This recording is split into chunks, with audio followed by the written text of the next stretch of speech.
이번 선거가 자칫 잘못하면 조국 선거가 될 수 있겠다라는 좀 생각이 들어요. 조국 선거. 딱 한동훈 특검법, 김건희 여사 감옥 보낼게요, 윤석열 정권 심판할게요, 검찰 정권 타도할게요. 네. 민주당 지지자들이 정말 솔깃할 얘기들만 하고 있어요. 네네네. 이재명 당대표가 공천을 좀 잘못하는 거 아니야? 이렇게 분란 생겨서 어떡하려고 그래? 이랬던 분들의 분노를 막 불러일으켜서 그래 맞아. 이번에는 투표장 나와서 윤석열 정권 심판해야지 라고 하는 민주당 지지층을 결속시키는 네. 효과도 발생시키고 있다. 한없이 가벼운 정치 토크쇼 장르만 여의도 3월 13일 수요일 순서 시작하겠습니다. 반갑습니다. 정프로고요. 요즘 뭐 동안되고 싶은 분들이 참 많은 것 같습니다. 뭐 이런저런 시술도 하시고 다양한 활동들 엄청난 노력들 하시는데 여러분 10살 어려 보이고 싶다면 가장 좋은 선택은 무엇일까요? 아르기닌을 먹는 거 아이 피부과 아니에요? 가만히 계세요. 네, 바로 프리미엄 화려화가 여러분과 함께 하고 있습니다.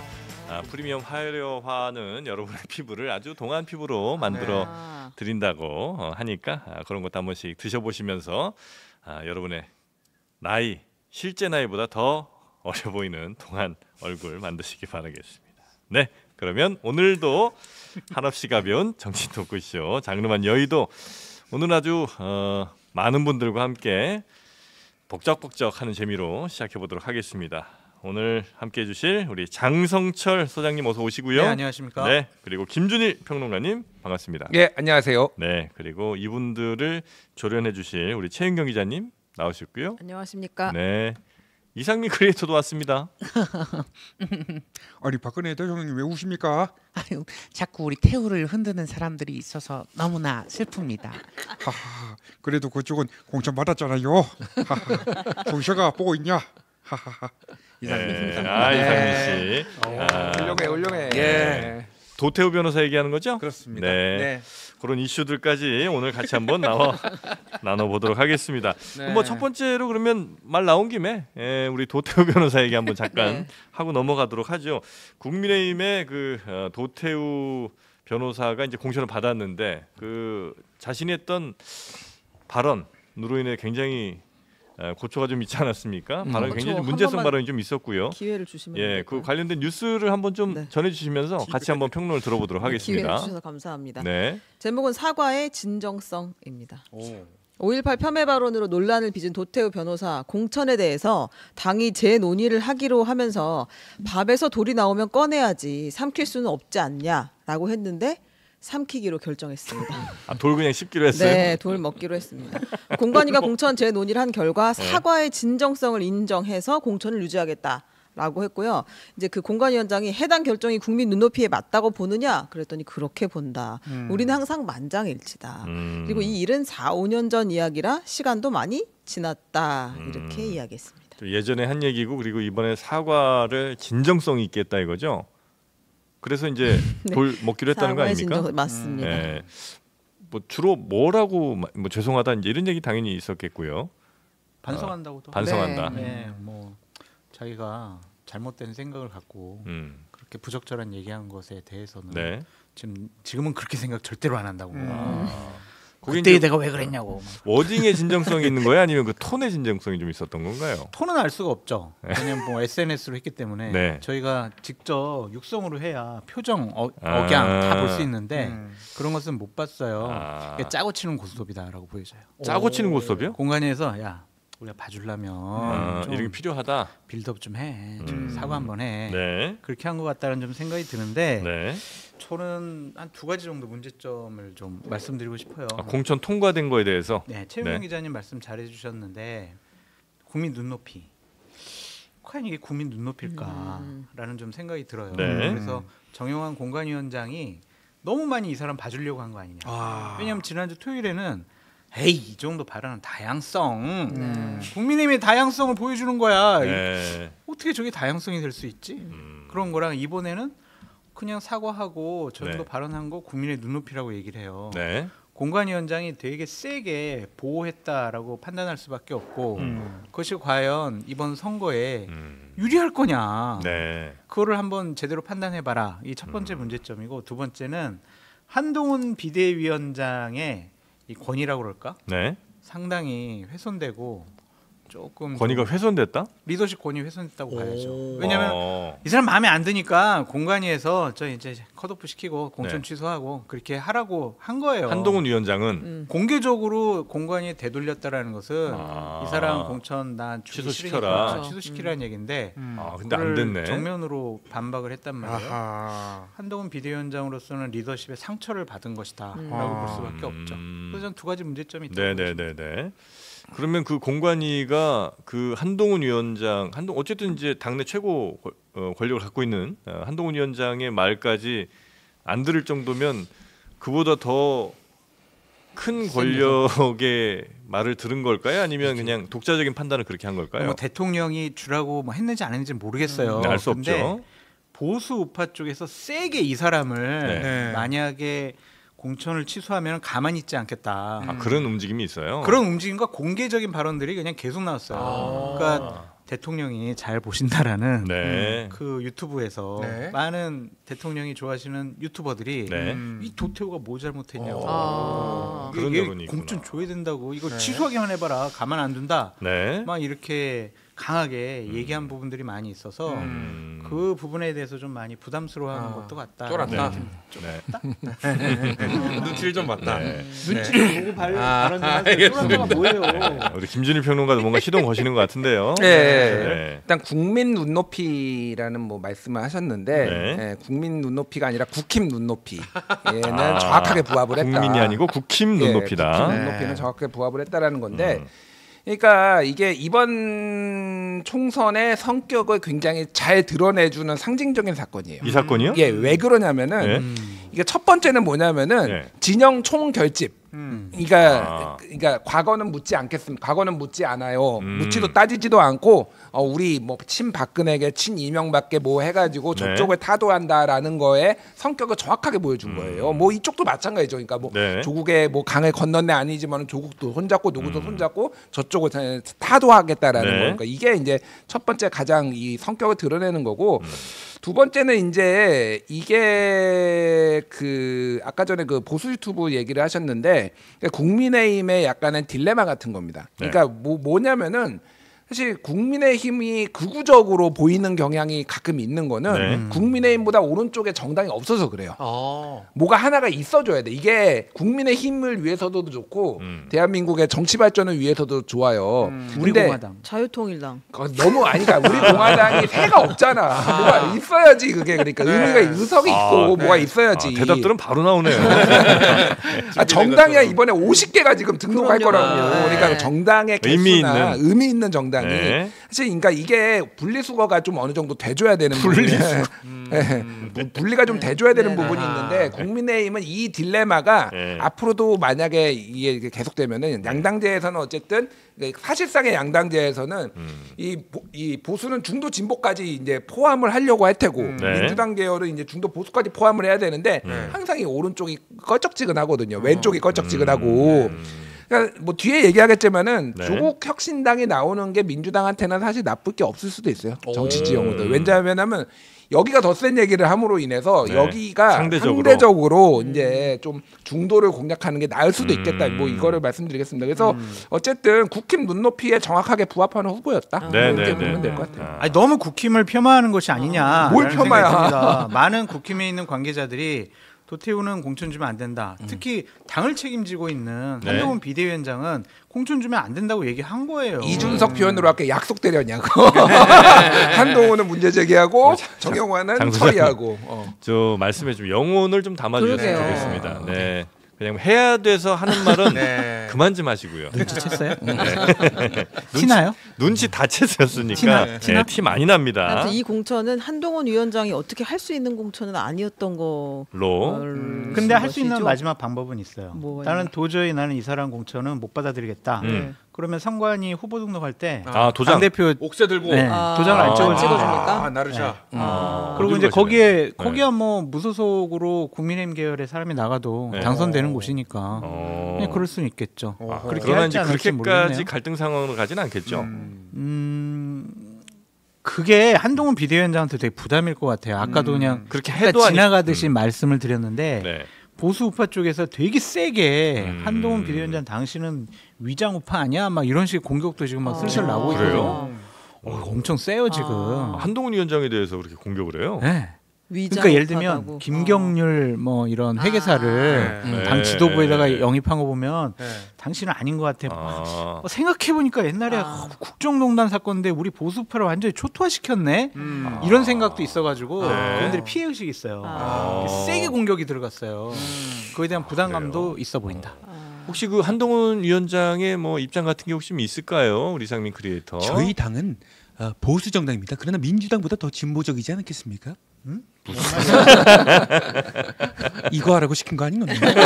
아 좋습니다. 한동훈 위원장 생각. 그러니까 제가 이 얘기를 하는 게 어제 저녁에 네. 아주 구구 쪽에서 우파 쪽에서 강하게 활동하고 있는 분하고 제가 저녁을 먹었더니 요즘에 그런 분하고 이렇게 저녁 하십니까? 저도 이제 저희는 밥 한 번도 안 사시잖아요. 저 얻어먹었는데요. 저희도 좀 그분이 쭉 네. 스토리를 쫙 한번 얘기를 네. 해주더라고요. 지금 네. 부글부글하고 있다고. 아, 한동훈 위원장도 우파 좀 쪽에서 조심해야 된다라고 그런 얘기 하더라고요. 그럼 이제 그런 움직임들이 나중에 조금 더 구체화되거나 아니면 선거 결과가 약간 마음에 안 들게 나온다 치면 이제 바로 그 공격이 좀 수면 위로 완전히 올라올 수도 있겠군요. 그렇죠. 책임 소재를 묻겠죠. 총선 전까지는 근데 이제 부글부글하면서 빌드업하는 단계일 거고 결과를 보고 나서 네. 이제 활동하겠군요. 네. 다음 막말도 한번 볼까요? 어떤 막말이 또 있어요? 민주당 강북 을 후보가 된 정봉주 전 의원 네. 의 부적절한 발언이 드러나서 오늘 사과했습니다. 네. 2017년 정봉주 의원은 유튜브 방송에서 한 이야기인데요. 그 평창 동계올림픽을 앞두고 북한 스키장 활용 방안 이야기를 하던 중 DMZ에 멋진 거 있잖아요. 발목질에 이렇게 얘기하면서 이거 말 옮겨야 되나요? DMZ에 들어가서 경품을 내는 거야. 발목질에 밟은 사람에게 목발 하나씩 주는 거야라고 이제 이야기를 하면서 웃었어요. 근데 요게 그때 2015년 8월 그 DMZ에서 수색 작전을 하던 우리 군 장병들이 목함지뢰로 이제 다리와 발목을 잃은 사건을 네, 언급한 것으로 의심을 받았다. 네, 네, 이게 네. 다시 드러나면서 정봉주 의원이 오늘 사과를 했습니다. 이거 뭐 이론의 여지가 없는 굉장히 부적절한 발언이죠. 이거 발언도. 저런 생각과 판단을 갖고 있는 분이 네. 국민을 대표하는 공직을 담당할 자격이 있는 것이냐라고 우리가 묻지 않을 수가 없고요. 네.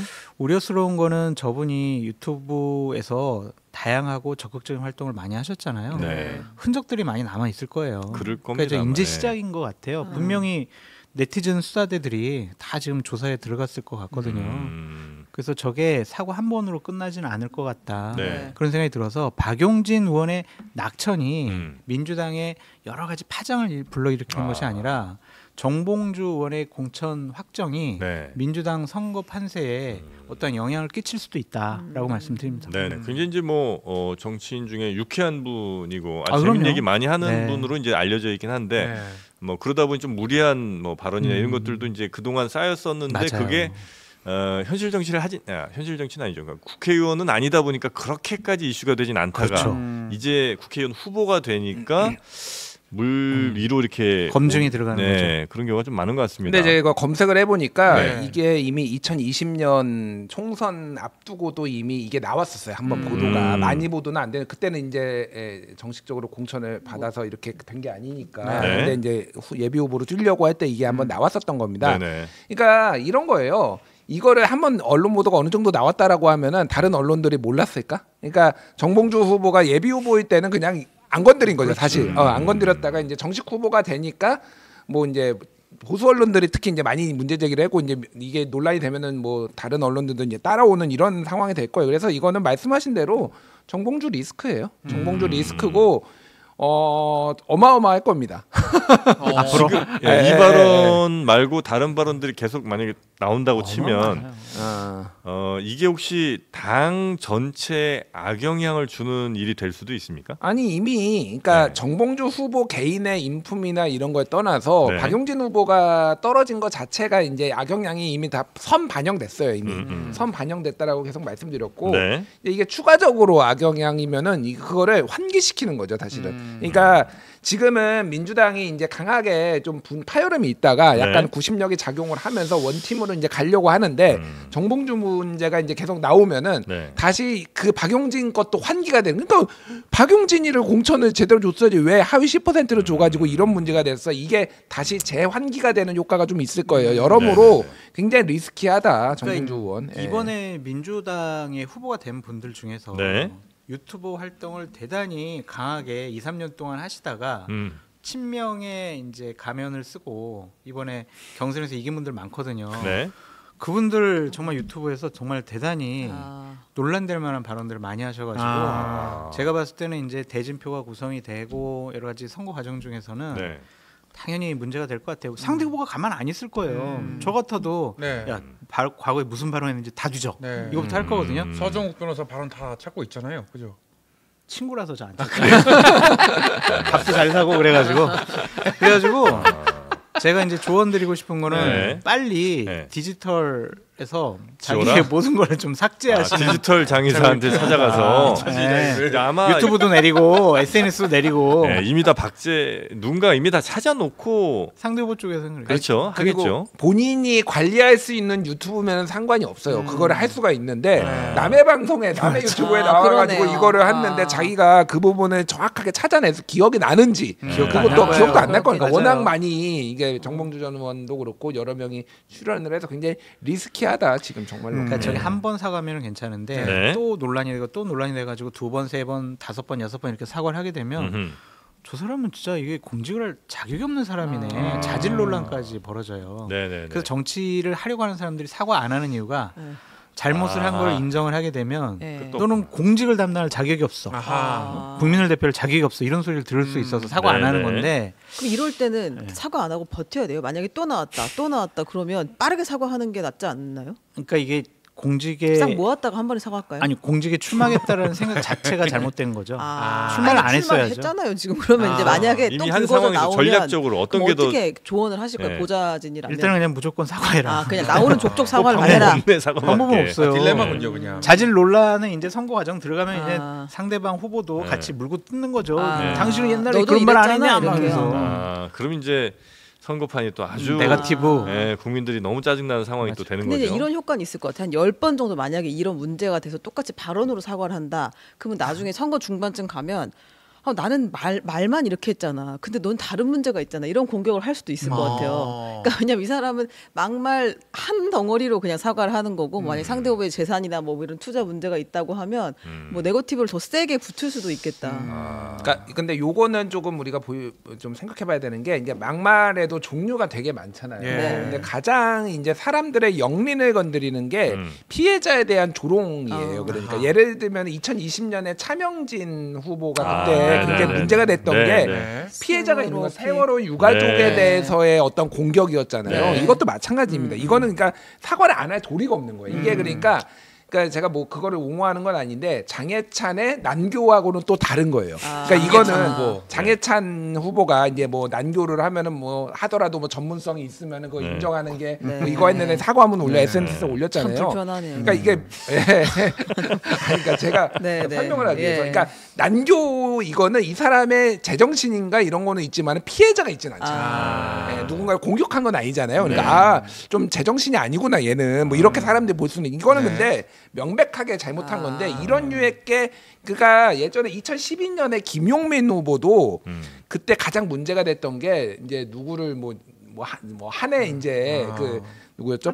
라이스 장관 이제 뭐 이런 거예요. 그러니까 이게 가장 문제가 됐던 거예요. 가장 다른 거보다도. 그러니까 이 부분은 되게 조금 민감한 문제다. 선거에 영향을 미칠 수가 있어요. 자, 네. 막말 네. 발언 논란들이 좀 있었고요. 네, 다음으로 넘어가겠습니다. 다음 뉴스입니다. 도종환, 송갑석, 이용우 탈락. 네, 비명계 송갑석 더불어민주당 의원이 광주 서갑 경선에서 조인철 전 광주시 문화경제부 시장에 패배를 했습니다. 송 의원은 본인이 하위 20%에 들어갔다고 밝혔던 분이고요. 저희 방송에도 출연해서 눈물을 흘리셨어요. 흘리셨던 기억이 좀 납니다. 네, 이렇게 되면서 이제 광주 8개 지역구 중에서 현역은 친명 민영배 의원만 남고 나머지들은 전부 다 물갈이가 된 결과가 나왔다. 네, 그리고 또 다른 지역 충북, 청주, 흥덕에서도 친문계 도종환 의원이 그 친명계 이연희 민주연구원 상근부원장한테 졌고 그리고 경기 고양정에서도 비명인 이용우 의원이 김영환 전 경기도의원에게 졌고 그렇게 해서 좀 물갈이가 된 그런 결과가 나왔습니다.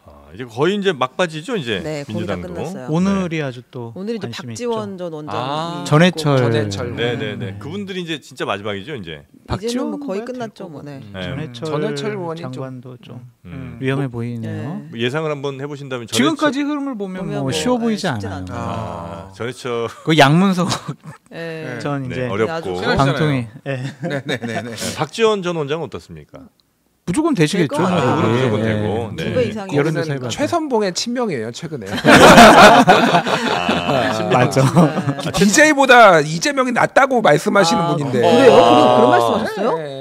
아, 너무하네. 어떤 측면에서는 아. 김대중보다 이재명이나 이렇게 그건 탄압을 진짜 받고 너무했네. 이거를 버티는 이재명이 더 DJ의 낫다라고. 비서실장이라고 그렇게 그동안 그걸로 욕 많이 먹었어요. 아 그래서. 욕을 좀 두셔야겠네. DJM도 아니고 아유, 거봐요. 배지를 위해서는 그렇게 옛날에 날고기던 분들도 아부하는데 우리 이준석 대표는 말이야. 또 지금. 이준석. 또 죄송합니다. 비명계 이야기 고생하고 네. 있습니다. 여튼 그래서 민주당의 비명계는 역시 또 공천에서 많이 탈락이 됐다. 네, 이렇게. 그러니까 이게 그렇게 시스템을 설계한 것 같아요. 그러니까 비명이라는 흔적만 묻어도 당원들이나 지지자들이 걸러내가지고 똑 떨어뜨리게 그렇게 공천 룰이 그러니까 시스템 공천인데 그 시스템 자체가 공천 룰을 비명 아웃 시스템이다. 네 공천 룰을 그렇게 아니, 설계한 그렇게 것 설계할 같아요. 수가 있을까요? 뭐 여러 가지 세부 항목들은 우리가 다 알 수가 없지만 네. 거기에 들어가 있는 반영된 여러 가지 변수들을 보면 네.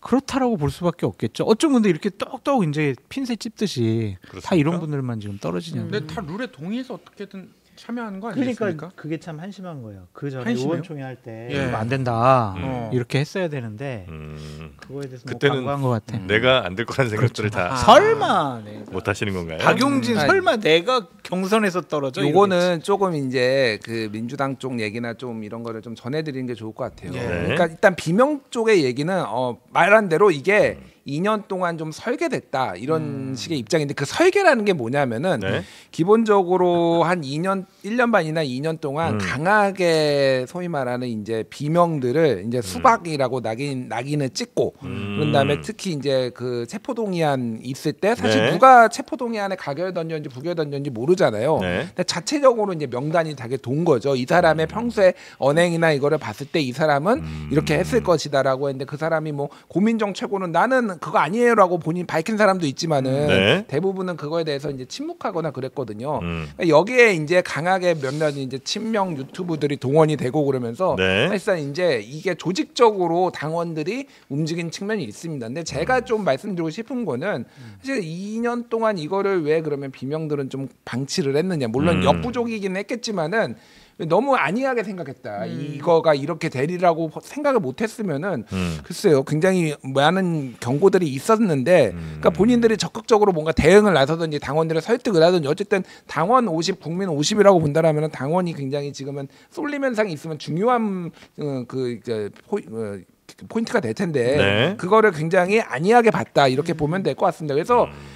이번 선거는 이게 뭐 친명학살 뭐 비명 그것도 있지만은 민주당 주류 쪽에서 얘기하는 거는 공천 뭐 저는 혁명이라는 생각은 안 들지만은 네. 당원들이 결국은 결정했다라는 거예요. 그거를 부인하기가 힘들어요. 이 프레임 안에서는 네. 당원들이 결정을 했다라는 거고. 근데 이제 문제는 그렇게 해서도 안 되는 사람들은 하위 몇십 퍼센트, 10%, 20% 줘가지고 이제 감점을 시켰다라는 거죠. 그러니까 송갑석 의원 같은 경우에는 저는 진짜 이해가 안 돼요. 왜 이해가 안 되냐면은 네. 송갑석 의원은 광주의 유일한 재선 의원이 보궐선거로 당선돼서 재선 의원이고 제가 지난번에 여기서 말씀드렸나요?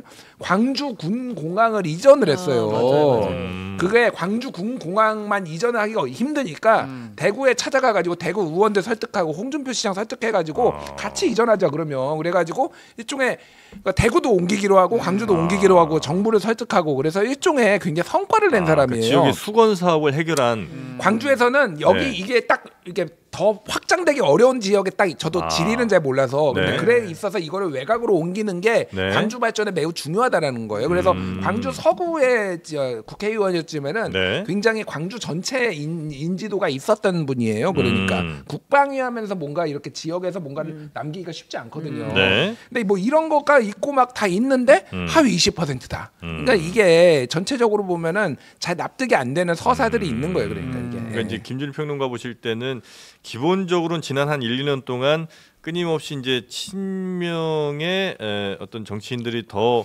부각될 수 있고 그렇지 않은 사람들이 조금 공천에서 불리한 상황이 될 수 있는 기반을 좀 다져놨고 그럼에도 불구하고 안 될 것 같은 사람들은 하위 10% 20%의 덧칠하기 좀 그렇고 10% 20%의 시스템을 만들어서 그들을 또 이렇게 배제시킨 거 아니냐는 의심을 좀 하고 계신다는 아니, 거죠. 그러니까 정성평가 네. 비중이 너무 높았다라고 계속 얘기가 나오잖아요. 결과적으로 보면은 어쨌든 이게 벗어나기가 힘들어요. 이게 불공정했다라는 거를 크게 보면은 네. 벗어나기는 좀 힘들 것 같아요. 하위 10% 20%는 원래부터 있던 시스템인데 네. 그걸 어떻게 평가를 그 안에 줘가지고 이제 집어넣느냐 넣느냐. 그런 차이가 있었겠죠. 근데 저렇게 우리가 생각할 수도 있고 저는 김준일 평론가의 생각에 아주 거의 100% 동의를 하는데 네. 또 하나의 흐름 두 분 너무 같이 오래 다니시는 거 아니에요? 그러니까 흐름일 수도 있어요. 다른 네. 얘기인데 이건 흐름일 수도 있다 이거죠. 그러니까 친문 세력, 친노 세력, 뭐 친 DJ 세력 네. 완전히 이제 정치권에서 주류와 세대 교체가 된다라고 봐야죠. 민주당 진보 진영의 정치인들의 중심이 이제 친 이재명 쪽으로 바뀌어 나가는. 네, 그 네. 이전에 이 586들 친문 세력, 친노 세력 당신들이 뭘 했냐 진보 진영에 이제 당신들 좀 뒤로 물러나라. 진보 진영도 얼굴 간판 뭐 구성원 좀 바꿔야 되는 거 아니냐 이런 흐름도 분명히 있었을 것 같아요. 네네네. 그 여러 가지가 복합적으로 반영된 거다. 네. 알겠습니다. 하나만 더 여쭤볼게요. 네. 그 국민의힘은 지금 5인 선대위 체제가 됐어요. 그러니까 원래는 한동훈 원탑 간다 이렇게 얘기했다가 이제 뭐 한동훈 위원장이 총괄하고 나경원, 안철수, 원희룡, 윤재욱 이렇게 5인 체제로 간다. 수도권 선거에 힘을 더 싣겠다. 그다음에 이제 민주당은 3인 선대위 체제, 이재명, 이해찬, 김부겸 쓰리톱으로 간다. 계파 갈등 수습에 조금 더 이제 방점을 둔다. 이렇게 이야기들이 나오는데 그러니까 선대위 체제에 누가 들어가고 누가 빠지고 별로 중요해 보이지가 않습니다. 그러니까 국민의힘 같은 경우에는 어쨌든 한동훈 비대위원장만 보일 거예요. 네. 그러니까 예를 들면 나경원, 안철수, 원희룡 이분들이 네. 다른 지역 지원 유세를 적극적으로 하러 다닐 수가 없는 상황일 거예요. 그러니까 지역구 하기 영매라서. 싫어했다고 하더라고요. 네, 맞아요. 나 네. 여기 내 지역을 지금 챙기기 너무 힘든데 왜 자꾸 선대위원장을 시키려고 하느냐. 그러니까 최 기자님이 말씀하신 것처럼 이렇게 어떤 상징적인 모습을 좀 보여주려고 하는 것 같아요. 네. 그냥 어쨌든 총괄만 보이는 거예요. 모든 거 그 사람이 다 결정하고. 실질적으로는 한동훈 위원장이고 네, 나머지- 원탑 체제다라고 네. 말씀을 드리고 윤재욱 원내대표는 그냥 당연직으로 네. 공동선대위원장 이거는 들어가는 거다라고 말씀을 드리고 민주당에는요 김부겸 의원이 선대위원장으로 들어간 것이 우리가 좀 의미 있게 파악을 해봐야 될 것 같아요. 왜 그렇죠? 김부겸이 빠진 선대위로 생각해 보자고요. 네. 그냥 이재명, 이해찬 이 두 분만 선대위원장이에요. 네. 왜 웃어요, 근데? 아니야. 자꾸 웃어요. 좋아서 좋아하는 거 알잖아. 아, 알아요.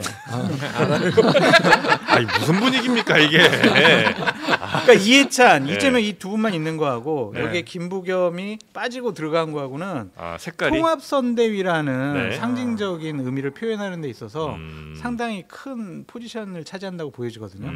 그래서 어쨌든 이재명 당대표는 당대표로서 상징적이지만 네. 이해찬 전 대표가 선거를 지휘하기는 좀 여러 가지로 좀 네. 부적절한 부분도 있고 네. 김부겸 공동선대위원장이 네. 실질적인 선거 지휘나 언론 인터뷰 같은 거 하면서 네. 좀 민주당 색채가 덜하잖아요. 그 음. 증부층을 좀 견인하겠다라는 네, 생각인 네, 것 네. 같아요. 제가 조금 여기 부연 설명을 부연 할게요. 짧게 갑니다. 네. 네. 이거는 국민의힘이 배팅에 밀렸다. 배팅 어떤? 자, 무슨 이 설명을 드릴게요. 설명해 주세요. 약간의 선후 관계는 있어요. 야, 우리는 한동안 원톱이야. 네. 원톱? 야, 그러면 우리는 3명, 한 명 받고 3명 이렇게 해가지고 민주당이 이제 3명 민주당, 받고. 이재명, 이해찬, 김부겸 네. 3명? 야, 우리는 3명 받고 5명 해가지고 레이스 늘어난 거예요. 그러니까 그럼 이제 끝날 때쯤에 10명씩 되나요? 어제 잘 기사화가 많이 안 됐는데 사람들 아. 주목을 못 끌었는데 5명? 우리는 20명이야. 그래서 오. 공동선대위원장 지금 20명이에요. 예, 지금 최고위원들 다 권역별. 들어가고요. 뭐 권역별이 아니라 이를테면은 뭐 국민 통합 분야, 맞아요. 뭐 이를테면은 뭐 그런 거야. 4개 분야로 나눴어. 하여간 그래서 약간 쪽수로 가는군요. 예, 지금 맞아 정확합니다. 사람 수, 예, 사람 저렴하지 않아요. 정확해. 쪽수로 우리가 이겨보겠다. 네. 다 같이 배팅 저렴하다. 패거리로 밀렸어. 네. 근데 이게 진짜 정치권에 안 좋은 이게 네. 옛날에는 이러지 않았어요. 네. 그러니까 공동 선대위원장의 무게감이라는 게 있는데 네. 상당히 지금은 너무 가벼워. 무슨 그러니까 선대위원장 이렇게 많으면 선대위원은 누가 합니까? 민주당 다위원장이야? 선대위원장이 네. 20명이면은 도대체 위원이 없어요. 당 대표가 20명인 거나 네. 마찬가지야. 이게 무슨 당 대표야 이게. 아, 참. 자, 하여튼 뭐 예전에 그 아이돌들도 왜 멤버 막 늘어날 때가 있었거든요. 네, 그래서 네. 한참 때만 20명 넘어가는 그렇죠, 그룹도 그렇죠. 있었습니다. 맞습니다. 네, 그런 모습은 아니리라고 네. 기대해 보겠습니다. 자, 다음 뉴스가 네, 다음 뉴스는 네. 하태경 이긴 이해훈입니다. 어허. 중구 성동을 경선, 네. 3인 경선이 있었고 이해훈 후보와 하태경 후보가 결선을 했는데 네. 이해훈 전 의원이 이겼습니다. 아, 일단 이 시점에서 네. 이해훈 의원 전화 연결. 아, 그럴까요? 네, 이혜훈 의원 저희가 한번 전화 연결해서 현재 상황도 한번 여쭤보겠습니다. 자, 안녕하세요, 우리 의원님. 네, 반갑습니다. 네, 반갑습니다. 네, 일단 그리고 경선에 어쨌든 통과를 하셔서 축하를 좀 드리겠습니다. 아유, 감사해요. 네, 네, 네. 자, 우리 다른 분들은 목소리가 아직은 안 들리시는 걸로. 네. 자, 우리 이혜훈 의원님, 일단은 하태경 의원이 사실은 1차 경선에서도 꽤 차이가 나게 이긴 걸로 지금 이제 데이터가 좀 나오는 것 같고요. 근데 이제 2차 결선에서 역전을 하신 거죠? 네, 그렇습니다. 네. 근데 이 부분에 대해서 이제 하태경 의원은 이게 과연 가능한 수치 변화냐라고 이제 강력하게 의혹을 좀 제기하시던데 이거에 대해서 혹시 뭐 우리 이혜훈 의원께서 뭐 하실 말씀 좀 있을까요? 아유, 당연하죠. 원래 이제 결선에서는 이런 일이 흔히 아, 일어납니다. 흔한 일이에요? 아주 흔하죠. 네.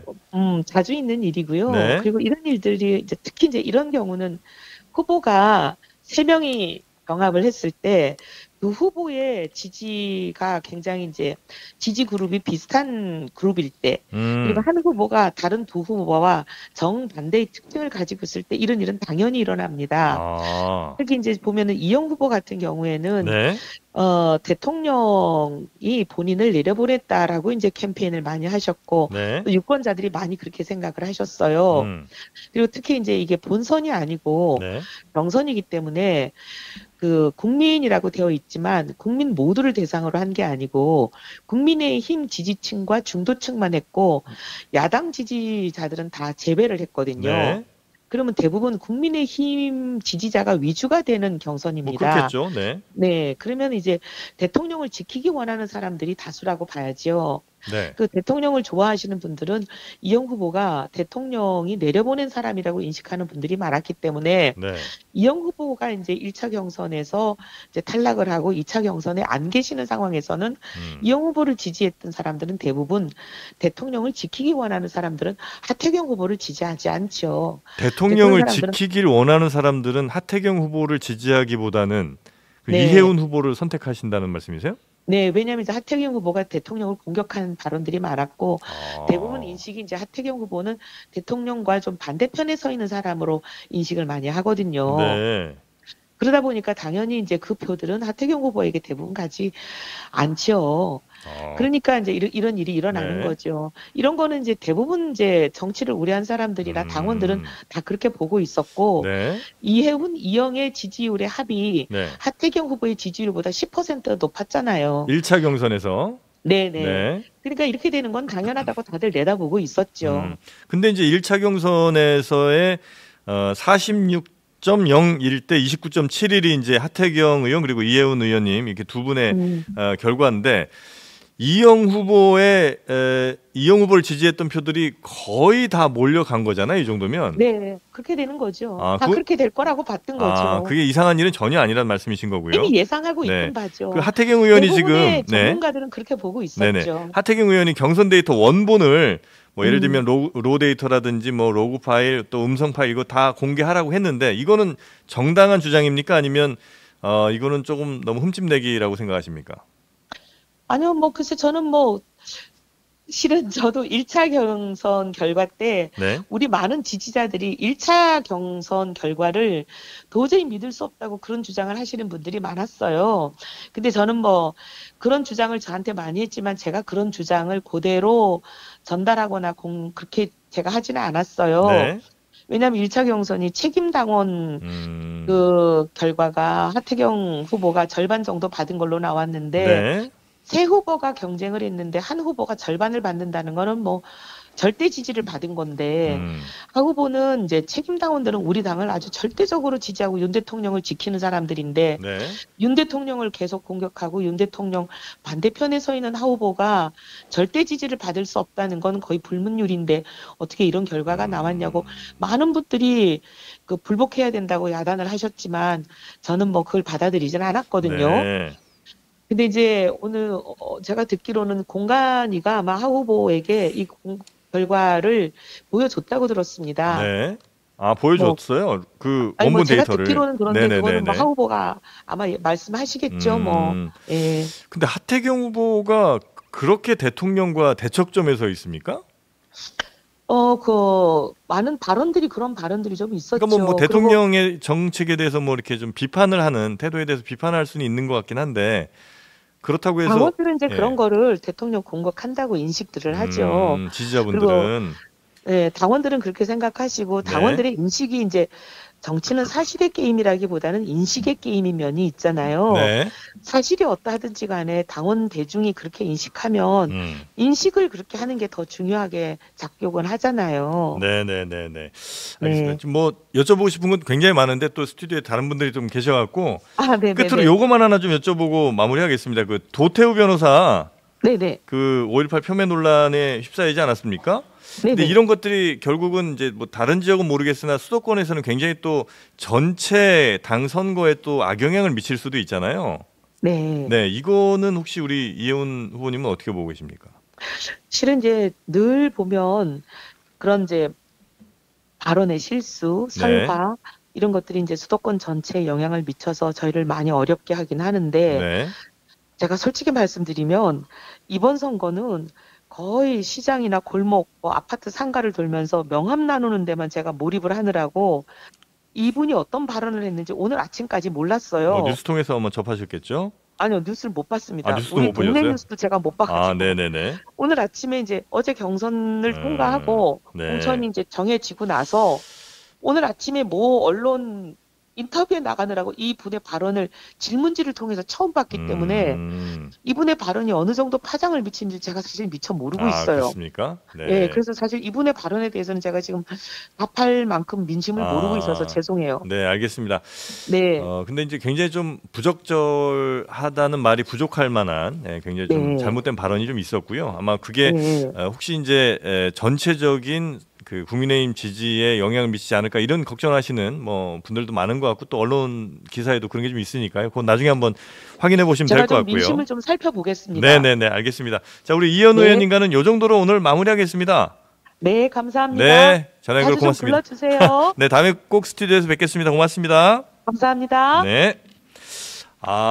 저희가 이제 이혜훈 의원에게 이제 이렇게 전화 연결 요청을 드렸었고 또 하태경 의원에게도 저희가 요청을 드렸는데 지금 연결이 좀 잘 안 돼갖고 오늘 연결은 못합니다만 하여튼 최대한 빠른 시일 내에 이 부분에 대해서 혹시 하태경 의원께서 의견이 있으시거나 하면 저희한테 뭐 연락 주셔도 좋고요. 아니면 저희가 계속 연락을 드릴 테니까 한번 꼭 연락을 받아주시면 좋겠습니다. 네, 하나만 더 이제 보면 네. 하태경 의원이 페이스북에 이제 올렸어요. 그래서 득표율을 올렸는데 1차 경선 때 본인이 46% 득표를 했고 그럼 17%포인트 앞선 거잖아요. 2등보다. 근데 결선에서는 본인이 50.87 그리고 이제 이혜원 의원이 49.13이었다. 여기 여성 가산점이 포함이 돼서 이제 51.58로 이혜원 의원 승리가 됐는데 수학적으로 믿기지 않는다 이렇게 얘기를 했어요. 그러니까 어떻게 이영 장관을 지지하던 사람들이 전부 다 저쪽으로 넘어가느냐 이제 이런 아마 의심이 있었던 것 같습니다. 거기에 대해서 이제 뭐 우리 방송 들으신 분들은 이혜원 의원의 이야기를 좀 들으셨겠습니다. 혹시 이제 못 들으셨을 수 있으니까 이영 후보는 이제 윤석열 대통령의 사람으로 이제 지지자들이 인식한다는 거예요. 근데 이제 이영 후보는 그래서 대통령을 지킬 사람인데 대통령을 지킬 사람이 그러면 이영 아니면 누구겠느냐 했을 때 하태경이라는 사람은 대통령을 공격한 사람들로 우리 지지자들이 좀 인식을 하시고 이해훈은 그래 대통령을 지킬 사람으로 인식을 하기 때문에 그 이영 후보를 지지했던 사람들이 전부 다 일로 온다는 게 전혀 이상한 일은 아니다라는 이제 얘기를 하셨습니다. 그러니까 쉽게 얘기를 하면은 네. 이제 어제 하태경 의원이 얘기를 했던 게 이영 후보가 이제 25.9를 얻었잖아요. 네. 대충 이제 25라고 보면은 5는 하태경이 가져가고 20은 이해훈이 가져간 네, 거예요. 네, 네. 2차에서. 네. 근데 이게 일반 여론조사가 80이고요. 그리고 당원 이제 투표가 20이에요. 그러니까 일반 여론조사에서도 그 민주당 지지자를 제외한 내가 무당층이요라고 네. 하거나 국민의힘이요라고 하거나 이겁니다. 네. 근데 여기서 추론할 수 있는 거는 만약에 저게 이제 이해훈 의원이 말씀하신 게 가능하려면은 저기에는 그 일반 여론조사에 응답을 하신 분들은 대부분 강성 친윤 성향의 국민의힘 당원들이 대부분 답변을 했다라고 보는 게 맞을 것 같아요. 만약에 그렇다고 본다면 이게 확률적으로 그러니까 이런 거예요. 이게 당원 투표였으면 오히려 네. 민주당 같이 예를 들면은 소위 말해서 강성 지지자들이 모여가지고 이렇게 되는데 이거는 일반 국민 여론조사잖아요. 네, 네. 근데 그게 이렇게 나왔다라고 하는 거는 여기에 응답한 사람들이 아. 지금 다 당원들이다 대부분. 이게- 그것도 센 당원들이다. 굳이 이제 추론해서 역산을 해보자면 예, 이 그렇게 정도로 절대적으로 다 갔다는 거는 그 무당층 혹은 뭐 그냥 민주당 지지는 아니라고 얘기하는 사람들의 상당수가 아마도 실질적으로는 국민의힘 당원일 가능성이 높다. 그러니까 하태경 의원이 네. 방심했을 수도 있고 이해훈 의원 측이 굉장히 열심히 했을 수도 있어요. 무슨 얘기냐면 뭐 네. 제가 조작이 있거나 이런 거는 모르겠는데 만약 그러면은 낮 시간에 여론조사를 돌리잖아요. 네. 그러면 생각보다 응답률이 굉장히 낮아요. 그리고 사람들이 여론조사 전화 너무 많이 오기 때문에 네. 끊어버립니다. 그런 경우 네, 많죠. 그런 경우 네. 굉장히 많아요. 근데 그거를 적극적으로 받아줘가지고 이해훈한테 표를 몰아준 사람들을 이해훈이 굉장히 많이 확보를 해가지고 네. 쫙 성동에 뿌려놨다라는 표현은 그렇고 어쨌든 확보를 했다, 적극적으로 뛰었다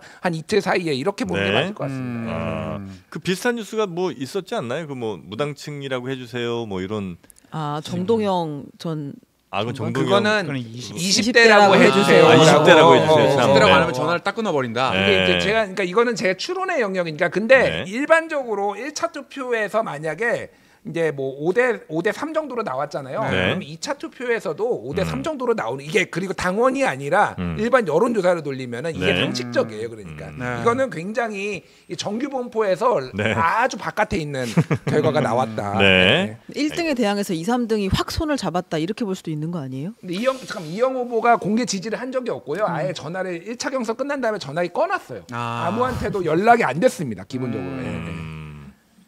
참 드리고 싶은 말씀이 많은데 하세요. 이런 경우가 이제 그 이해훈 의원이 되게 네. 바닥 그 정치와 선거 운동을 되게 잘하세요. 네. 2016년에 예. 그때 이제 국민의힘 공천을 하는데 음. 당시에 조윤선 그 전 청와대 네, 네, 정무수석 네, 네, 네. 전 의원하고 이해훈 의원하고 두 분이 서초 갑인가 서초를 두고 붙었어요. 경선에 붙었어요. 네. 그렇죠. 누구나 다 조윤선 조윤선이 의원이 될 이길 거다. 거라고 생각을 맞아요. 했었는데 음. 경선에서 이해훈 의원이 7표 차이로 이겼어요. 와 7표 차요. 7표 차이로. 그러니까 이번에도 거의 뭐 신승했죠. 신승했잖아요. 네. 그래가지고 이러한 경선 바닥 경선 이런 거에는 대단히 능력이 탁월한 분이다. 어떤 능력인 거예요, 그게? 바닥을 그냥 쫙 흐른 거예요. 막 이렇게 정말 모두 악수하나요? 한 명 한 명 만나고. 되게 친화력이 되게 강하세요. 제가 이제 한 1년 정도 네. 보좌관 생활을 했었는데 네. 같이 이제 서초에서도 선거 운동을 했었거든요. 그러면 그랬어요? 정말 친히, 그냥 친히. 가면은 막 껴안고 네. 안으시고 막 네. 정말 동네 그러니까 되게 동네 아줌마처럼 되게 친근감 있게 정말 너무 잘하시더라고요 네네네. 선거 운동을. 그래서 만나면은 표가 된다. 아니, 근데 그런 효과도 있지 성동을 않았을까. 그 지역구가 17만 명인데 17만 명을 다 만나고 껴안았다고? 아니 그러니까 국민의힘 지지자만 이틀 해도 사이에 껴안았을까요? 8만 명, 9만 명을 이틀 사이에다 껴안았다고? 이틀 사이에. 아니 그러니까 그 말이 아니라 그러니까 네. 선거 조직을 다 만나시고 잘 다닌 걸로 보인다. 더 그러니까 다 하고 못 싶은- 만나죠 일반 국민들은. 아니 장 소장님 더 하고 싶은 말씀이 있는 것 같아요. 아니 이영 의원 쪽이랑 통화를 했어요. 네. 전화 껐다고 하는데 통화하셨어요? 이영 의원은 전화를 아, 끊었는데 치- 거기 이제 핵심적으로 네네. 일한 분하고 통화를 했더니 네. 먼저 연락이 왔어요. 사실은 아. 믿을 수가 없습니다.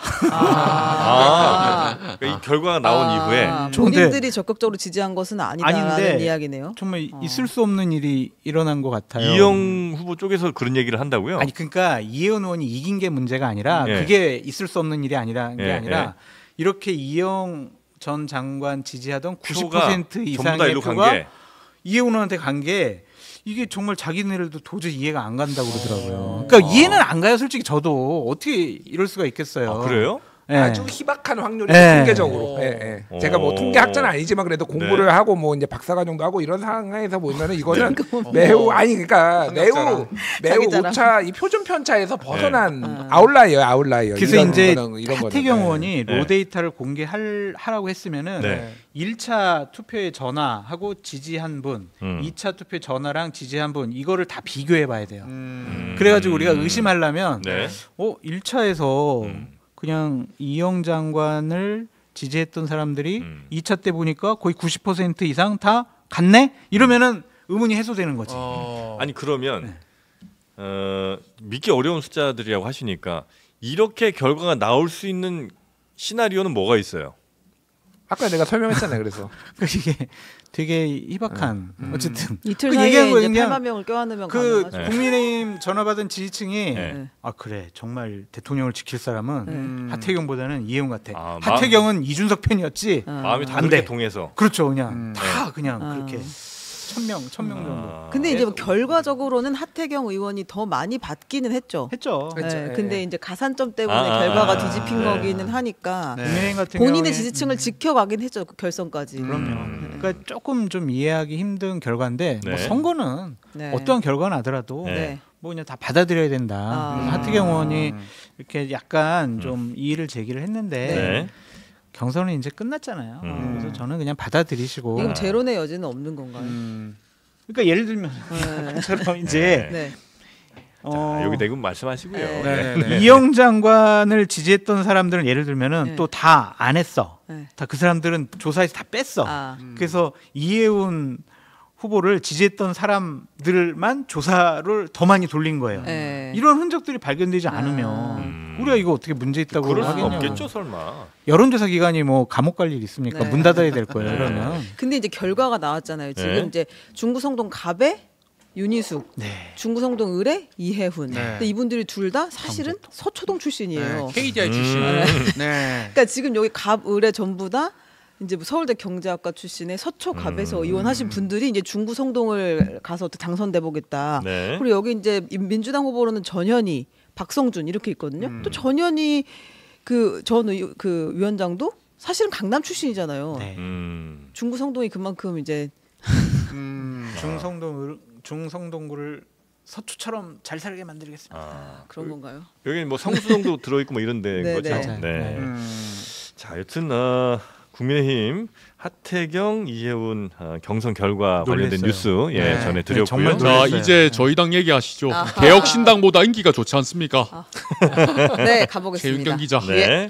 한동훈 특검법 꺼낸 조국. 조국혁신당 대표가 22대 국회에 들어가면 제일 처음 한동훈 특검법을 발의하겠다 이렇게 이야기를 했어요. 네. 그러니까 이제 민주당은 이재명 대 윤석열, 윤석열 대 이재명 이 구도를 만들려고 하는 거고 조국 그 혁신당은 조국 대 한동훈 이 프레임을 만들려고 한다 이런 분석들이 나오는데요. 일단 조국 대표의 이야기를 듣겠습니다. 조국혁신당은 22대 국회 첫 번째 행동으로 한동훈 특검법을 발의하겠습니다. 검찰 독재의 황태자 한동훈 대표가 평범한 사람들과 같이 공정하게 수사받도록 하라는 국민의 명령을 받드는 행동입니다. 네, 그 특검법의 내용이 이제 한동훈 비대위원장이 수사받지 않았다라는 걸 이제 핵심으로 해서 손준성 검사의 고발 사주 윗선이다. 네. 이거 수사해야 된다. 딸 논문 대필 의혹 수사를 해야 한다. 그다음에 윤석열 검찰총장 징계 취소 소송 상고 포기한 것도 이거 법무부 장관 당시에 이것도 다시 수사를 받아야 된다. 이제 이런 주장을 하고 있어요. 그리고 이제 조국혁신당에 강미정 씨가 입당을 했습니다.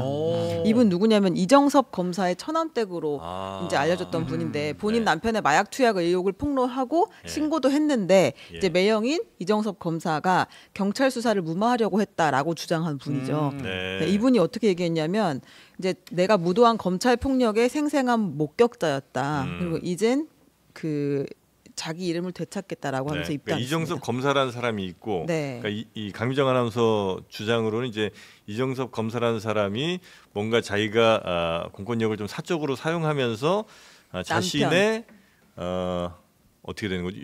이정섭 검사의 처남, 본인의 남편이죠. 그렇죠. 처남의 문제 있는 행동들을 특히 이제 뭐 마약이라든지 이런 거 한 행동들을 자기가 좀 이렇게 막아준 듯한 이런 이제 비리를 저질렀다는 거죠. 네. 그러니까 그런 이정섭 검사에 대해서 지금 굉장히 큰 문제가 있다고 얘기하시는 강미정 씨가 이제 요 조국혁신당으로 들어오셨고, 네. 이번 선거가 자칫 잘못하면 조국 선거가 될 수 있겠다라는 좀 생각이 들어요. 선거 자체가 이번 총선 자체가요? 네. 관심이 지금 많이 집중되어 있고 조국 혁신당이 몇 석을 얻느냐에 따라서 뭐 야권들이 과반수 이상 얻을 수 있는 환경도 조성이 된다라고 볼 수밖에 없고요. 네. 그냥 비례 쪽에서의 정당 득표를 얻는 것도 있지만 이분들이 상당히 선명하고 자극적이고 흥분시키는 말과 행동들을 하고 있잖아요. 네. 딱 한동훈 특검법, 김건희 여사 감옥 보낼게요, 윤석열 정권 심판할게요, 검찰 정권 타도할게요. 네. 민주당 지지자들이 정말 솔깃할 얘기들만 하고 있어요. 네네네. 그러니까 이분들이 상당히 이재명 당대표가 공천을 좀 잘못하는 거 아니야? 여기 이렇게 분란 생겨서 어떡하려고 그래? 이게 또 선거 이상하게 되겠네. 나 투표장 안 나갈래. 이랬던 분들의 분노를 막 불러일으켜서 그래 맞아.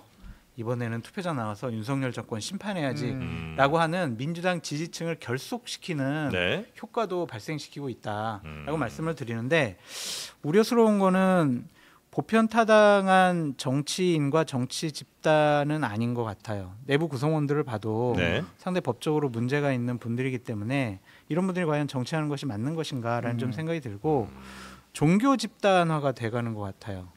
조국 혁신당이요? 네, 거기가 그냥 그분들이 무슨 얘기를 하고 어떠한 사람들이 함께 정치를 하겠다고 하더라도 비판의 목소리가 없어요. 그냥 잘했다. 맹목적인 지지를 하고 있다. 네. 그러니까 그런 분들이 과연 공적인 임무를 담당할 자격이 있는 것이냐라는 좀 생각이 드는데, 그래도 상당히 의미 있는 정당 득표율과 의석수를 확보하게 될 것 같다. 그리고 조국 전 장관 같은 경우에는 윤석열 정권과 윤석열 대통령에 대해서는 하여튼 끝장을 보겠다, 끝을 보겠다, 이러한 얘기까지 하고 있어서 선거 기간 내내 가장 핫한 모습을 관심을 뭐 3년이 너무 길다는 얘기를 자주 하시더라고요. 3년은 너무 길다. 네, 그래서 좀 단축을 시켜야 된다 이런 얘기 좀 있던데. 끌어내리겠다 막 그런 표현도 썼던 것 같아요. 참. 그 22대 국회 참. 네네네.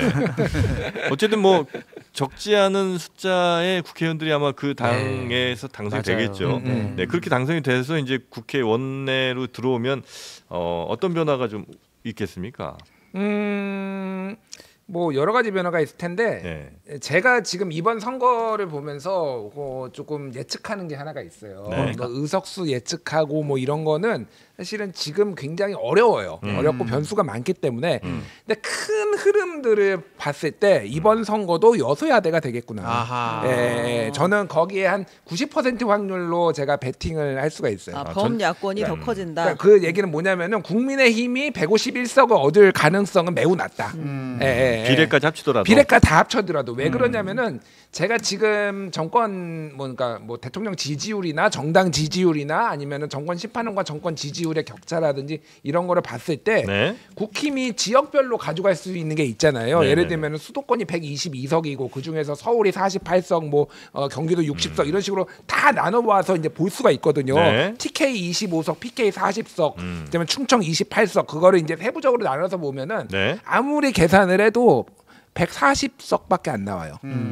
제가 계산해 보면은 제 계산으로는 그래요. 지금 당선 가능한 지역구랑 플러스 뭐 비례대표 어느 정도 좀 괜찮게 계산을 하더라도 국힘이 이때면 170석 주장하시는 분들이 있잖아요. 그 뭐 평론가 뭐 이분이 있는데 이 170석이 나오려면 어떻게 돼야 되냐면은 네. 업문어 평론가 말씀하시는 예예예 제가 뭐 경영을 실명 거론하지 않았어요. 제가 경영을 잘하시는 거예요. 왜냐하면은 네. 제가 조금 비판하는 게 뭐냐면은 네. 170석이 나오려면은 어느 지역에서 몇 석을 가져가는지가 디테일하게 나와야 돼요. 네. 쉽게 얘기를 하면은 국힘이 170석을 가져갔다라는 거는 민주당은 100석 이하라는 얘기예요. 네, 그렇죠. 100석 이하 정도 될 거예요. 그러니까 그러면 이게 어떤 느낌이냐면은 2008년 느낌이에요. 2008년에 서울에서 한나라당이 40석 가져가고 민주당이 7석 가져가서 민주당이 총 81석이 됐거든요. 그 정도가 돼야 돼요. 그러니까 35석 이상 국민의힘이 가져가야 되는데 국민의힘은 2008년을 제외하거나 한 번도 그래 본 적이 없다. 민주당이 이겨본 적이 없어요. 서울에서. 네. 예. 그러니까 제가 말씀드린 건 뭐냐면은 아무리 계산을 해도 서울에서 한 뭐 8석 정도 더 가져가고 뭐 경기에서 몇 석 가져가도 140석이 안 된다라는 거예요. 이게 무슨 얘기 왜 이 얘기를 하냐면은 네. 캐스팅 보트를 조국혁신당이 주게 돼 있어요. 이렇게 될 경우에는. 140에 뭐 이쪽도 한 130 뭐 이렇게 되면 예, 다음 국회의 캐스팅 보트를 지금 제3지대에 있는 정당들 중에서 가장 덩어리가 큰 게 지금 조국혁신당이 될 가능성이 높거든요. 그러니까 그거를 그때는 캐스팅 보트가 없었고 2020년 총선에서는 근데 그 전에는 국민의당이 했잖아요, 그거를. 근데 그때는 중도 포지션이 캐스팅 보트를 지었는데 지금은 민주당보다 더 왼쪽에 있는 정당이 캐스팅 보트를 지게 생겼어요. 그거는 지금. 캐스팅 보트라고 할 수 없는 거 아니에요? 아니, 사안별로 내 다를 표를 수도 있죠. 뭐 네. 이렇게 왔다 갔다 네. 할 수는 있을 테니까. 왔다 갔다 안 하시겠지. 아니 그러니까 뭐 이런 정권을 공격하는 거에 있어서는 무조건일 거고. 같은 편이겠지만은 네. 사안별로 또 이게 정략적으로 달라질 수가 민주당과 있어요. 다른 선택을 내릴 수도 있다. 그러면은 그 존재 이유가 없는 거지. 다른 목소리를 내야 될 때는 내야 되는 거니까. 이게 하여간 이번 총선이 굉장히 재밌는 거고 네. 아까 전에 종교 같다고 말씀하셨잖아요. 네. 제가 이것도 다른 방송에서도 얘기를 했는데 보수는 지도자를 왕으로 생각해요. 군주로. 예, 근데 군주로 생각하고요. 네. 진보는 교주로 생각해요. 그래요? 저는 그렇게 봅니다. 분석입니까? 그런 네네. 생각. 한동훈 비대위원장이 얼마 전에 수도권에 뭐 갔을 때 네. 왕 얘기가 누가 지지자가 왕 얘기를 해가지고 이거 맞아. 이틀 쓰지 말아달라 이렇게. 이런 얘기가 있었어요. 네. 보수는 기본적으로 이 봉건적인 마인드가 있어가지고 네. 군주로 생각합니다. 근데 왕으로 생각하는 네. 성향이 있고 여기에는 열정적 지지가 있어요. 이 특유의 열정적 지지가 있습니다. 이 특히 진보에는 그러니까 조국은 특히 이제 순교자의 이미지가 이제 더 그게 뭐 맞든 아니든 이게 더 씌워져 있기 때문에 맞다. 일종의 종교 유사 종교 네. 같은 이제 성격이 있습니다. 그래서 네. 지지자들이 극명하게 갈려요. 예를 들면은 한국 갤럽 기준으로 3월 첫째 주에 20대가 비례대표 투표하겠다. 조국 네, 혁신당의 네, 1%예요. 1%. 근데 50대 28%입니다. 네. 그러니까 이게 세대별로 이 종교의 특성이 범종교가 아니면은 특정의 조금 작은 종교 같은 경우에는 그 지지층이 매우 굉장히 협소하다라는 이게 있어요. 약간 공감한 부분 중에 하나는 그러니까 이제 보수 쪽은 망으로 생각하신다는 게 그러니까 우리 중에 제일 권력 센 사람 이 사람이 이 사람인 것 같고 네. 이쪽에서는 우리 중에 제일 핍박 많이 당한 사람 이 사람이 제 지도자인 것 같은 느낌? 뭐 그런 서사가 네, 있죠. 그러니까 그런 게좀 있는 것 노무현도 같아요. 그렇고. 네. 그러니까 제가 말씀드리는 건 어쨌든 이번 선거는 조국이 가장 뭐 스포트라이트를 받든 뭐가 됐든 캐스팅 보트를 앞으로 이제 쥐게 될 선거의 가능성이 높고 그리고 이제 확장성 문제에 있어서는 지금이 저는 피크인 것 같아요. 이거보다는 이제 떨어질 거다. 그래요? 네. 지금 조국혁신당이 피크 리즈 시절인 거예요? 예. 아니 그러니까 이게 근데 확 빠지지는 않고요. 네, 개혁신당만큼 빠지지는 않고 왜 그러냐면은 가만히 있는 개혁신당 왜 건드려요? 민주당이 네. 나중에 난리가 날 겁니다. 선거가 가까워지면은 왜 이거 우리 큰일 그러냐면은 난다. 더불어민주연합이 지금 10석을 334 해가지고 외부해주고 본인들이 공천한 사람 어저께 비례 20명 발표했거든요. 네. 그런데 2016년 기준으로 민주당이 25% 받았어요. 그때 12명 당선됐어요. 네. 그러니까 지금 조국혁신당이 12척의 배를 주십시오 하는 거는 우리한테 25% 달라라는 거예요. 비례는 어쨌든 여기는 서로 제로섬이에요. 그렇게 된다라면 약간의 확장성이 있을 수 있어도 그러면은 무슨 얘기냐면은 조국혁신당이 20%가 넘으면요. 민주당 비례정당 15%라는 15에서 17. 그러면은 10명이 당선이 안 돼요. 아. 무슨 얘기? 민주당에서 공천한 사람들 한 명도 당선 못 시킵니다. 이렇게 네. 되면 그게 무슨 얘기냐? 뒷번호를 그러면은 갖게 되니까 민주당. 그렇게 될 경우에는 이제 민주당이 난리가 나고 뭐 우원식 의원 이재명 대표 해가지고 지금 우리한테 표를 줘야 된다 이러면은 1당을 뺏긴다. 국민의힘이 그러니까 과반은 못 넘어도 1당 될 수 있다라고 이제 막판에 막 이제 이렇게 메시지가 나올 거예요. 그러면은 조국 혁신당하고 갈등 관계가 약간의 긴장 관계가 생기면서 이전 효과가 다시 재이전 효과가 이렇게 네. 나올 가능성이 상당히 높다. 아 네. 그러면 저희는 어떻게 합니까? 망했어요. 뭐가 망했습니까? 광주에 출마했. 근데 이게 하나만 짚고 가면 그 한동훈 비대위원장이 7일 수원 전통시장 갔을 때 거기 수원시 상인연합회장이 한동훈 위원장님 왕이 되시면 정조대왕처럼 상인들을 위한 백성들을 위한 그런 정책을 폈으면 어떨까 하는 생각을 해본다. 그때 한동훈 위원장이 굉장히 당황합니다.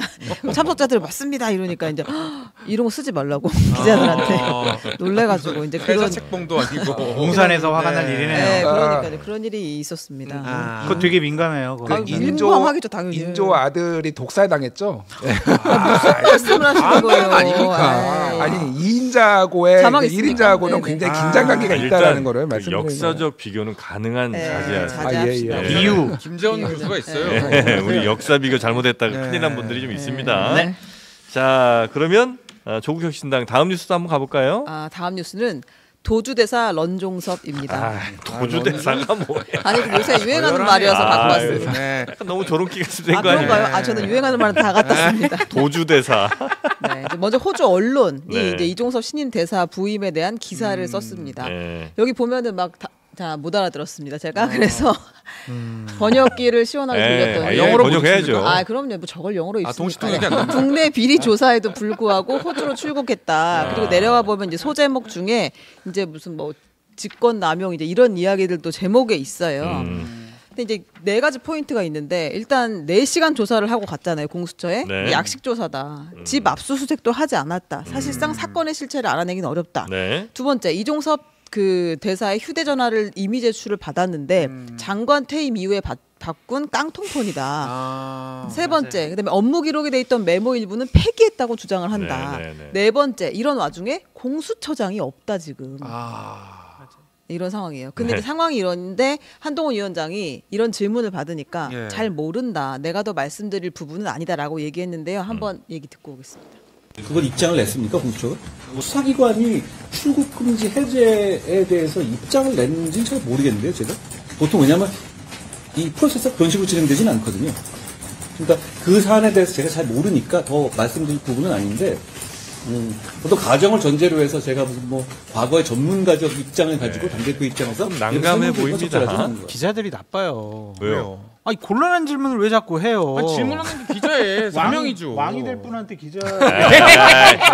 왕이 됩니까? 부적절 발언들. 아니 수원 시민 중에 한 분이 그렇게 얘기했다. 그 인용 시민 말씀을 인용한 거죠. 네. 하여튼 부적절하고 이해하지 못할 일들이 많이 벌어지고 있죠. 네. 특히 이종섭 대사와 관련해서는 이것과 관련해서 한동훈 비대위원장이 저런 식으로 나는 잘 몰라요. 나한테 묻지 마세요. 거의 처음인 것 같아요. 모르는 게.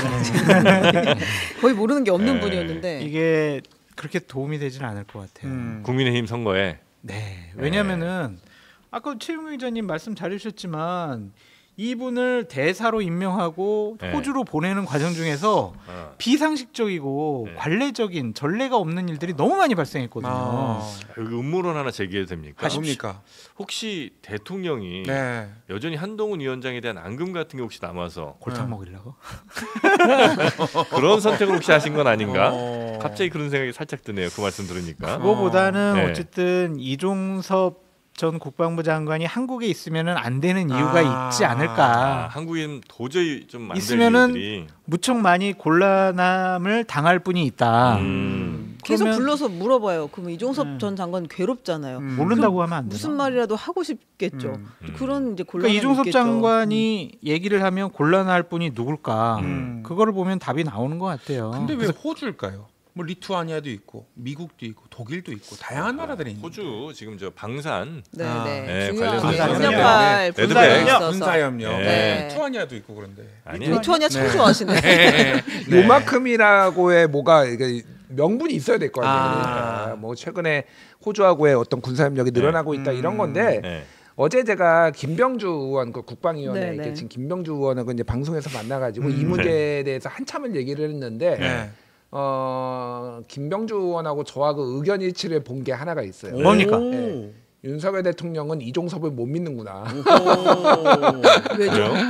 그러니까 이종섭을 보호하기 위해서 보낸 게 아니라 이종섭을 못 믿어서 보냈다. 네. 무슨 말 할지 몰라서. 무슨 말 할지 몰라서. 여기 있으면 자꾸 조사 받으면서 계속 왔다 자기도 갔다 모르게 하고. 얘기할 수도 있다. 그리고 공직이 없으면은 자기가 없으면 되게 불안하잖아요, 사람이. 네네네네. 그리고 동기래요. 그 김병주 의원이랑 동기래요. 사성장군 예. 김병주 주불리와 동기다. 동기래요. 근데 이종섭을 굉장히 잘 아는데 네. 굉장히 사람이 그러니까 좋게 보면은 굉장히 유연한데 마음이 약하다라는 거예요. 근데 이게 막 진짜 뻔뻔하고 강단 있고 막 철면 피고 뭐 이런 스타일이 아니라는 거예요. 그래서 착한 남자. 계속 조사를 받고 뭐 이렇게 하다 보면은 본인의 양심의 가책이 좀 찔리고 그러면은 무슨 말이 나올지를 모른다라고 말씀하시더라고 김병주 의원이. 자기가 동기라서 잘한다. 그래서 미안하다. 개인적으로 미안하지만 공은 공이고 사는 사기 때문에 이제 그 공격을 한다라는 건데 그게 굉장히 그 용산에서도 그걸 파악했을 것 같아요. 얘는 두면 안 돼. 국내에 두면 안 돼. 이건 제 개인적인 추론입니다. 네. 그렇게 볼 수밖에 없어요. 그러니까 외국에 보내는 거지. 이해하지 못하겠는데 JTBC에서 월요일날 특종을 하나 단독을 했었잖아요. 그래서 해병대 사령관이 메모를 통해서 어떤 국방부 장관이 지시한 듯한 관계되는 받아 적은 듯한, 것 같은. 예, 본인은 뭐 기억이 잘 안 난다고는 하지만 그런 메모가 좀 발견된 것을 보면 이종섭 전 장관이 이 우리 최상병 건과 관련해서는 핵심 포인트가 아니냐 그런 생각이 좀 드네요. 이종섭 장관 전 장관께 그러면 굉장히 이렇게 말씀하신 것처럼 너무 이렇게 좀 유연하거나 혹은 이제 주변에 설득이 자꾸 넘어가는 좀 더 강직해지기 위한 리볼드 아르기닌 5천을 한번 추천해드리면 어떨까 싶습니다. 호주로 보내야 되는데. 그 비행을 멀리 해가지고 피곤하기도 할 거예요. 그럴 때 신나는데 최고죠. 아르기닌이 신임장입니다. 외교 행랑에 넣어드립니다. 네, 아르기닌은 저희가 원본으로 보내드리겠습니다. 원본으로 갑니다. 큰일 났네. 이렇게 정말 조롱과 비아냥을 당하고. 근데 이거 광고예요. 그리고 협찬입니다. 근데 이제 그 생각은 저는 확실히 드는데 사실 최상병 사건에 대한 보도는 계속 있었어요. 그리고 기자들은 진짜 애를 많이 썼습니다. 근데 이게 그렇게 주목받지는 못했어요. 아쉽게도. 그러다가 이 호주 대사 임명과 동시에 이 거의 이슈가 빵 터진 것 같다는 느낌을 저는 많이 받거든요. 그러니까 너무 직관적으로 사람들한테 들어오잖아요. 이 사건에서 누가 전화를 받았고 누가 지시가 있었던 것으로 보인다. 이건 되게 어렵지만 아니 이 핵심 피의자인 사람을 호주 대사로 보내? 이건 매우 즉각적으로 다가오죠 사람들한테. 아주 패착이었다. 그러니까 이제 저는 묻고 싶어요. 누구한테요? 그냥 여권에 권력을 가진 분들한테. 그러니까 해방 이후에 장관을 차관 복급이 가야 될 대사 자리로 보낸 적이 있느냐?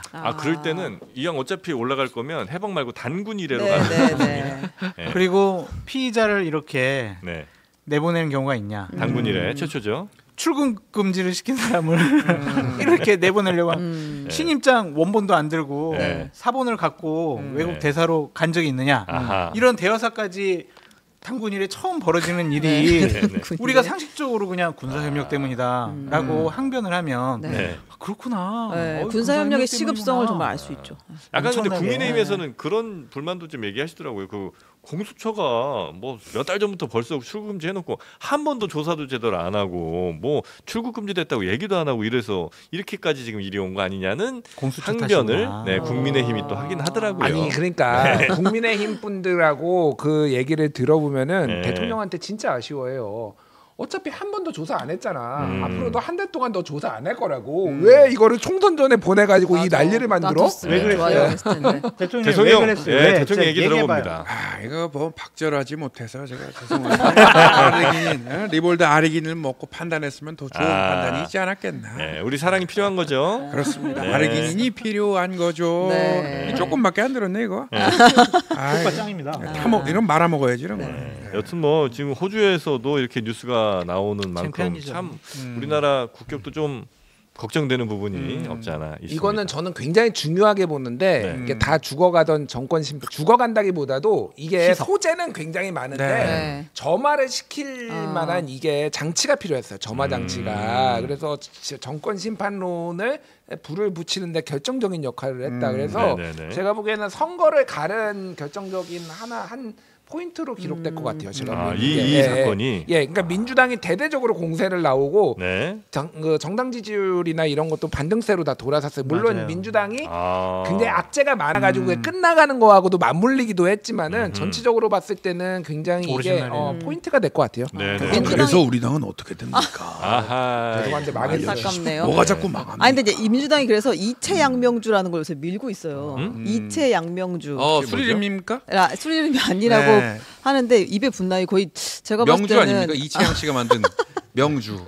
이태양명주, 이태원 참사, 최상병 죽음, 양평 고속도로, 명품백 주가 조작입니다. 지민 비조만큼 한 10번은 말해야 입에 붙는 이채양명주. 그 이채양명주 저 무슨 향수 향기 나는 거 그것도 팔아요. 진짜 있어요. 말을 처음 만들어내신 한 유튜브에서 그것도 팔아요. 근데 이채양명주의 상당 그 지분이 김건희 여사 쪽이네요. 그렇죠. 세 개가 그렇네. 세 개가 키워드만 보면 세 개가 그렇네. 그렇게 좀 잘 계시는 조용하게 계시는 분 이름을 또 그렇게 꺼내시고 상당히 불쾌합니다. 그러니까 그래서 이채양명주를 제가 비판하는 겁니다. 이채양명주 그렇게 하면 안 됩니다. 그건 동의합니다.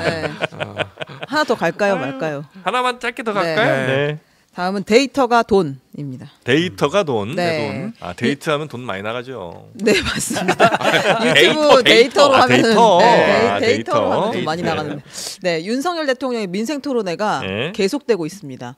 제가 이 기사를 찾기가 참 힘들어요. 영상도 요새는 잘 안 보이는 추세인데. 근데 이제 관권 선거 이야기를 우리가 많이 했으니까 그걸 차치하고 이번 민생 토론회 한번 보려고 하는데요. 강원특별자치도에서 19번째 민생 토론회를 하면서 데이터의 중요성을 강조하셨습니다. 데이터 중요하죠. 강원 데이터밸리로 가자 이렇게 이야기하셨는데 한번 들어보겠습니다. 데이터가 돈입니다. 이제는. 그래서 저희가 이 부분을 국가 전략 산업으로 육성을 하면은 아마 이 강원도의 이 강원 데이터밸리가 아주 제대로 자리 잡아 나갈 것이라고 저는 생각을 하고 이거는 뭐 우리 대한민국 경제 발전에 아주 큰 역할을 할 거로 봅니다. 데이터 산업을 키우는데 지금 이 보건의료 데이터를 활용하는데 어려운 점이 많다. 하여튼 풀겠습니다. 풀 겁니다. 풀 겁니다. 하여튼 풀겠다고 하셨는데 이제 종이를 많이 보시네요. 규제 전방위적 해제를 약속을 했는데 데이터 관련해서 개인정보라고 해도 비식별화시켜서 얼마든지 경제력을 창출해야 한다. 개인정보보호위원장, 환경부 장관을 임명할 때 이분들이 절대적 보호주의자라면 임명 안 했을 것이다. 이렇게 이야기했고 강원도의 관광 개발 자원 뭐 이렇게 개발 이런 이야기도 같이 했습니다. 근데 최 기자님 이게 데이터를 활용하겠다는 게 저의 건강 정보를 이렇게 뭐 민간 기업이나 어떤 이런 보건 의료에 종사하는 분들에게 그냥 저의 동의 없이 준다? 네, 비식별화해서 개인을 특정하지 않고 데이터를 준다. 제가 어디가 아파요. 그러니까 이럴 수 있는 거예요. 제가 뭐 내과를 뭐 저 한 3번 정도 갔는데 그 다음에 한 4년 후에 무슨 암이 걸렸다 쳐요. 이런 데이터가 있으면 뭐 내과를 3회 이상 방문한 사람들이 뭐 무슨 특정 암에 걸릴 확률 이런 것들을 이제 보험사들이 이건 굉장히 유용하게 쓸 수 있는 정보잖아요. 그래서 이제 그런 확률 같은 것들, 뭐 손해율 같은 계산할 때, 그러니까 이런 것들을 이제 데이터화해서 대신 이제 정프로가 병원 갔다는 건 이제 밝힐 수 없는 거니까 뭐 생년월일이라든지 뭐 이런 건 빼겠죠. 그래서 그런 걸 아마 비식별화해서 그 데이터화해서 그걸 가공해서 뭐 판매할 수 있도록 상업적으로 활용할 수 있도록 하겠다는 거죠. 예를 들면 이런 거 이제 비식별화를 한다라는 거는 장성철, 김준일이라는 걸 빼놓고 제가 이렇게 뭐 소비를 해요. 어디 가서 소비를 하면은 50대 남성 뭐 얼마 뭐 이런 것들을 하면은 요게 다 모으면은 50대의 남성들은 주로 이런 걸 산다라는 거를 빅데이터화해서 빅데이터화해서 이제 하겠다라는 건데 이게 다른 게 아니라 윤석열 대통령이 얘기를 한 게 의료 정보예요. 좀 민감하죠 이거는. 이거는 굉장히 민감해. 윤석열 대통령이 이렇게 얘기했어요. 언제 개인 동의 받아가면서 이 정보 다 활용하겠습니까? 조소합니까? 아니 이렇게 얘기했어. 맞아요. 개인 동의 없이는 못 쓴다 이러면 언제 개인 동의를 받아가면서 이 정보를 활용하겠습니까? 그러니까 우리가 보통 이거를 할 때 선택에 이렇게 하거든. 내 개인 정보를 마케팅이나 뭐에 이게 써도 된다라고 내가 선택을 하는 건데 이거를 그렇게 안 하겠다라는 거야 지금 이거는. 그리고 그것도 의료 정보를 그래서 악용될 수도 있네요. 그러니까 이게 찬반 논란이 있어요 사실. 근데 어쨌든 제가 과학 쪽이나 의학 쪽 선수들한테 물어보니까 의학 쪽 선수들은 이거 의료 민영화 하려는 거야? 의료 민영화는 또 무슨 상관이에요? 그러니까 뭐 여러 가지가 있는데 하여간 이거를 전초전으로 본다라는 거예요. 과거에도 의료 민영화 박근혜 정부 때 얘기 나왔을 때 이 비식별화 의료정보 비식별화 얘기부터 나왔다라는 거예요. 그러니까 그래서 지금 이거 굉장히 어수선한데 지금 이거 의사들 증언 문제 파업 때문에 의료 민영화 하려는 거야라는 얘기가 하나가 나오고 있고 아니 개인 보호를 안 받고 어떻게 이거를 다 내 정보 얘들을 아무리 비식별화를 하더라도 그리고 이거를 제한적으로 이를테면 정재승 교수가 혁신도시를 몇 군데 만들려고 지금 문재인 정부 때 했을 때 그 도시에서 제한적으로 이거를 시범 실시를 해보려고 그랬어요. 정재승 교수가 만드는 혁신도시에서. 그러니까 이런 식으로 뭔가 단계를 밟아가지고 뭔가 해보지 않고 대통령은 야 좋아 빠르게 가 비식별화해서 개인정보 다 풀어 이렇게 됐을 때 이게 대한민국의 이게 데이터가 다 돈입니다. 절대 개인 동의 없이는 못 쓴다. 이러면 언제 개인 동의를 받아가면서 이 정보를 활용하겠습니까? 이거 아니겠습니까? 그거야 그거. 그러니까 나는 동의 못해 이거에 대해서. 내 정보는 쓰지 마. 탄핵할 거야 내 정보 함부로 쓰면. 또 탄핵의 강을 또 건너려고 그래요. 이건 이제 어떻게 활용을 좀 해야 된다고 보세요, 우리 장성철 소장님은? 민감하잖아요. 이것이 그냥 뭐 예를 들면 원데이터 비식별화 한다고 하지만 이것이 유출되면 어떻게 해요? 자칫. 그건 이거는 옳지 않은 것 같아요. 그래서 차근차근 제도 속에서 많은 분들의 검토와 사회적인 합의를 통해서 이루어졌으면 좋겠습니다. 깊게 생각은 안 해보셨군요. 깊게 생각은 안 해봤는데 일들이 이렇게 진행되면 안 될 것 같아요. 의대 정원도 좋아요. 증원해야죠. 근데 많은 분들 설득도 하고 또 합의도 이끌어내야 되는데 무조건 내가 옳으니까 그냥 무조건 해라고 밀어붙이는 국정 운영 방식은 옳지가 않다. 좋아 케이블카 설치해. 한다고 했습니다. 다 이거야 지금 이래요. 근데 안타까운 건 대통령이 되게 열심히 다니고 계신데 진짜 기사가 별로 안 나와요. 요즘은 특히나 더 그런 것 같아요. 그래서 이거 다 모아놓으면 엄청난 말씀을 참 많이 하셨거든요. 이 기사가 이렇게 안 되는 게. 안 될 거야? 안 되게 하고 싶은 걸까요? 아니면 됐으면 좋겠는데 언론사들이 잘 안 쓰는 걸까요? 기울어진 언론. 그 기울어진 여기도 기울어져 있어요 운동장이? 아니 이런 것 같아요. 총선 자체가 평평한 운동장이 없어 우리나라에. 그러니까 예를 들면은 케이블카를 올라면은 환경 영향 평가 받아야 돼요. 그거 안 받게 하려면은 법을 고쳐야 된다니까요. 그러니까 그런 작업들을 다 건너뛰고 할 수가 없어요 대통령 지시사항으로. 그러니까 이게 대통령이 너무 많이 쏟아내시니까 이거를 다 지금 소화할 수가 없어요 우리가. 그리고 이종섭 호주 대사 임명만 안 했어도 지금 대통령 민생 토론회 기사량 한 2배는 늘어났을 거예요 제가 보기에. 이종섭 기사가 너무 많이 잡아먹었구나. 본인이 임명해놔서 지금 모든 거를 이슈를 다 잡아먹고 뭐 남 탓을 합니까? 언론 탓을 합니까? 알겠습니다. 자 오늘 대통령은 참모의 뒤에 숨지 않습니다. 와 누가 한 말입니까? 좋아 빠르게 가. 근데 너무 전면에 나서는 거 아닙니까? 이게 최소 제가 봤을 때 20년 이상 걸릴 일들을 지금 계속 얘기하고 있어. 참모의 뒤에 숨지는 않는데 참모를 다 숨겨놓잖아요. 호주로 보내고. 자. 부적절했던 것 같습니다. 반성하겠습니다. 공정성. 무슨 얘기를 하는지 모르겠어요. 실수한 것 같습니다. 자, 오늘은 그러면 뉴스와 함께한 김 과장 여기서 마무리하고요. 우리 이상민 크리에이터, 최윤경 기자님 그리고 장성철 소장님 마지막 누구예요 이거? 김준일 대표님. 누구예요? 나는 면전 쳐다보면서 2시간 동안 뭘 한 것인가 여기서. 고생들 많으셨습니다. 고맙습니다. 감사합니다. 고맙습니다.